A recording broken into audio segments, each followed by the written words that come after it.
Hello guys, gagawa tayo ng turkey pot pie. I use the leftover turkey. Here I have few leftovers, and then I'm gonna use the remaining carrots from turkey, and then I added some onion and celery, and then I have some green peas, and this one is cornstarch. So, isote lang natin ito guys, itong ating onion and celery.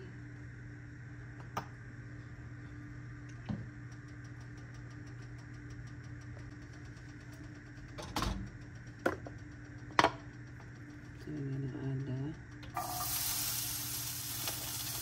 onion and celery first. Let it cook.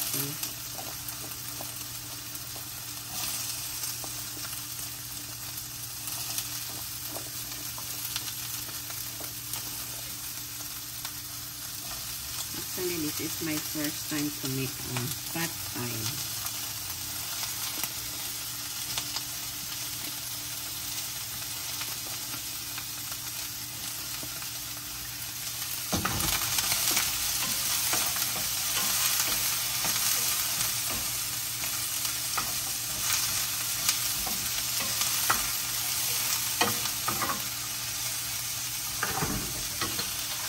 Let's remove this skin first.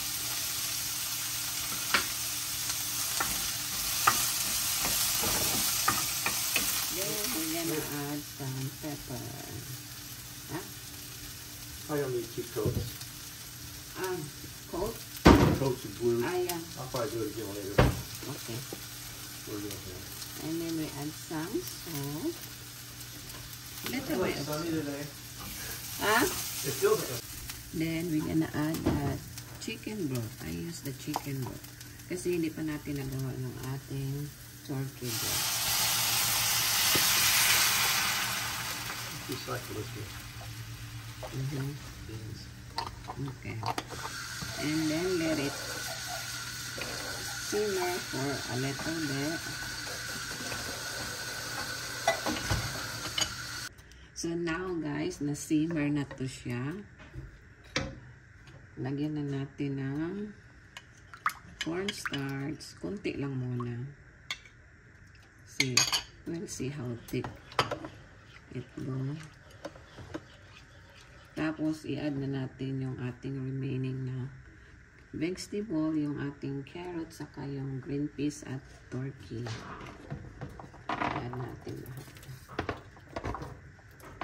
Kasi yung turkey, luto na yan. Kasi leftover na. And then green peas, ano yan, nasa can.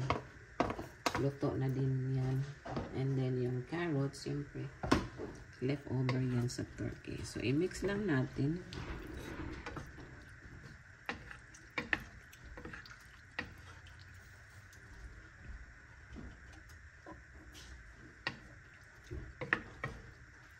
Yan.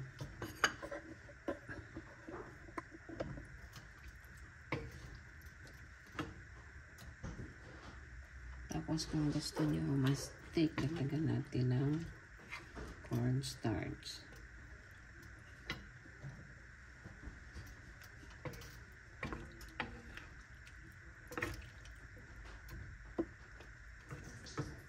Add tayo ng konting cornstarch.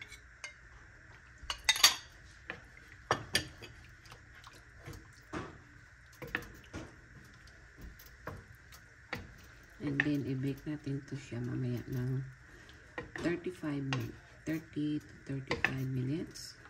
Something like that. So, pakuluan muna natin yan.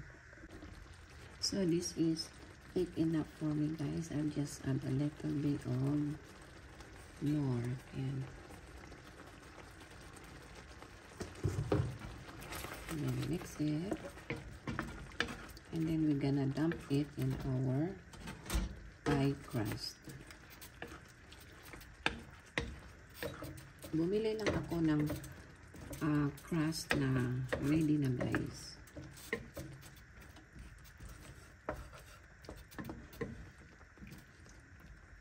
Alright. this is thick enough.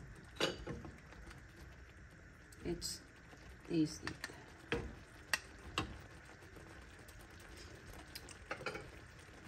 Tama na siya, guys. And turn off na natin ang ating stove. Then, idadunk na natin dito.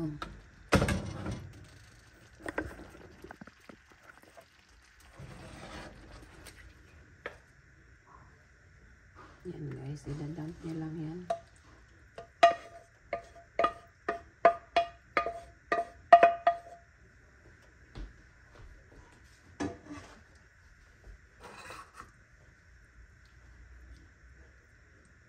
Then, takpan natin siya ng another pie crust. Kasi sa isang pack, ayan, dalawa yan siya naka-separate na.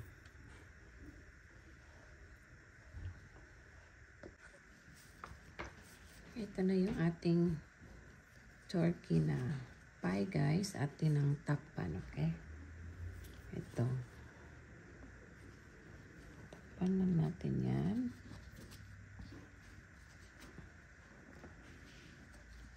Naka-on na yung ano natin, oven for 350 degrees Fahrenheit. First time ko pala gumawa nito, guys, so bear with me. I'm still learning. Ayaw ko lang kasi masayang yung mga leftover. Kaya I'm trying hard to learn different way to save the leftover. And I found this pie crust recipe in YouTube. Siyempre, diyan naman halos lahat. Kaya maganda yung sa YouTube, guys. Kasi yung gusto mong matuto, doon ka lang punta sa YouTube. Sa YouTube ko lang din to siya na nakita. And then, ibibake natin to siya ng 30 minutes. Yan, okay na yan. Basta natakpan lang yan siya. Then, we're gonna cut. We're gonna cut here. Para daw makahinga. Just little bit para makahinga konti ang ating pie.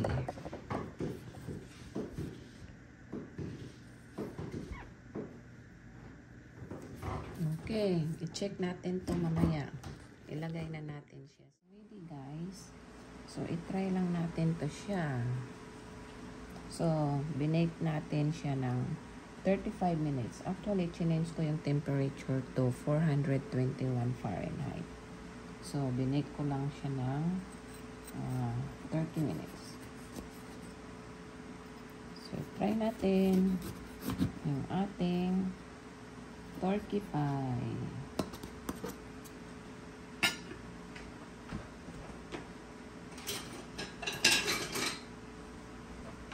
Wala talagang nasayang sa turkey namin, guys, kasi lahat nagamit natin, pati yung buto. Gagawa tayo ng broth doon. Ito leftover kasi ito siya.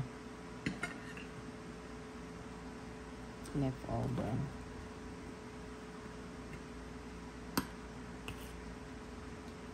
Hindi ako marunong masyado magluto, guys. Bali, ginugol ko lang to eh. Alam nyo na, andyan si YouTube University. So, ito na, guys, oh. Tapos, lagyan nyo na lang ng konting salt kung gusto nyo ng medyo maalat. Anyway, ito yung ginawa ko. Tikman natin. Ang init.